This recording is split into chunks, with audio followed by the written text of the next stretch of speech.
अस्सलामु अलैकुम रहमतुल्लाहि वबरकातुहू। दोस्तों, आज हम बात करेंगे औलाद के हुकूक़ के बारे में। यूँ तो माँ बाप के हुकूक़ के बारे में उलमा इकराम की ज़बान से सुनते रहते हैं और कलाम पाक में भी कई जगहों पे वालिदीन के हुकूक़ के बारे में आया है। लेकिन आज हमें ये जानना होगा कि वालिदीन के हुकूक़ भी होते हैं अपने औलाद के ऊपर। तो शरीयत ने औलाद के हुकूक़ क्या रखे हैं वालिदीन के ऊपर, ये वालिदीन को समझना पड़ेगा।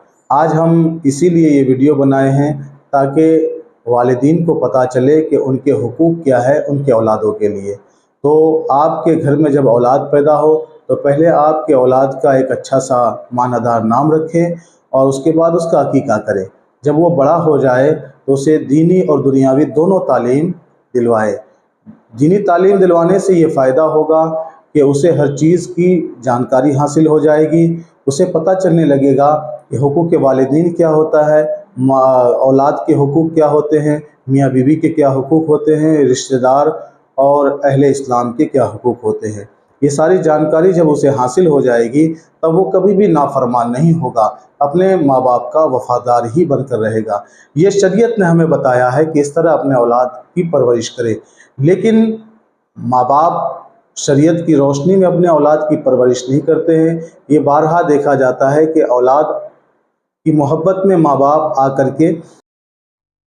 अपने औलाद की मोहब्बत में आकर के औलाद की वो ख्वाहिशें पूरी करने लगते हैं जिसकी शरीयत उसे इजाज़त नहीं देती है और औलाद को भी उसकी ज़रूरत नहीं होती है। जैसे औलाद को औलाद का बैंक बैलेंस देना, घर देना और बड़े बड़े मकानात दिलाना और उसकी ख्वाहिशों को पूरी करना। तो ये सारी चीज़ें जब करने लगते हैं तो औलाद भी माँ बाप के वफ़ादार नहीं रहते हैं, क्योंकि उसे पता ही नहीं चलता है कि हुकूक़ वालिदीन क्या होता है।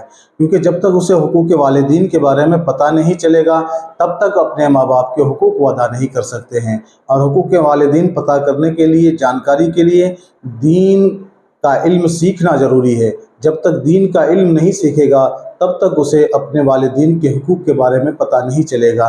तो परवरिश अच्छी गोद में हो, जब माँ की अच्छी गोद में परवरिश औलाद की होती है और अच्छे तरीके से जब परवरिश होती है तब जा कर के और उसके बाद दीन का इल्म हासिल कर लेता है तो फिर उसे पता चलने लगता है कि क्या चीज़ हमें करनी चाहिए, माँ बाप के क्या हुकूक़ हैं, माँ बाप के साथ हमें किस तरह हुस्न सलूक करना है। ये सारी जानकारी उसे हासिल होने लगती है।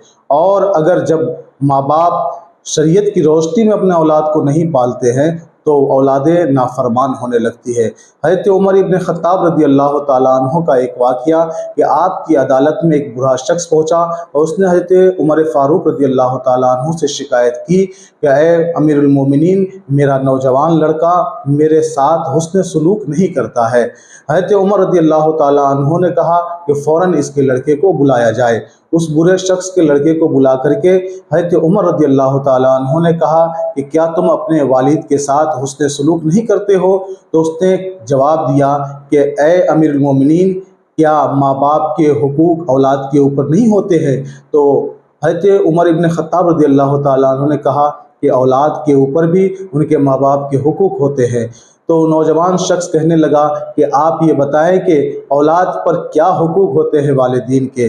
तो हज़रत उमर रज़ी अल्लाह ताला अन्हु ने कहा कि उस औलाद को अच्छे तरीके से उसका नाम रखे और अच्छे तरीके से उसकी परवरिश करे, उसे दीन और मज़हब की तालीम दिलाए और अच्छा इंसान बनाए।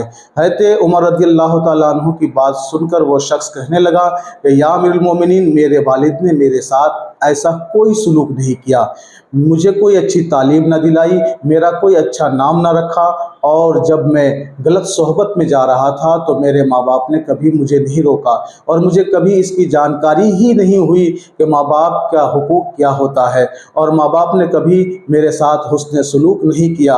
और आज इसी वजह से मैं अपने वालिदीन के हुकूक़ अदा नहीं कर रहा हूँ। तो मौजूद सामईन किराम, पता ये चला कि हज़रत उमर रज़ी अल्लाह ताला अन्हु के इस वाक़ये से कि वो शख्स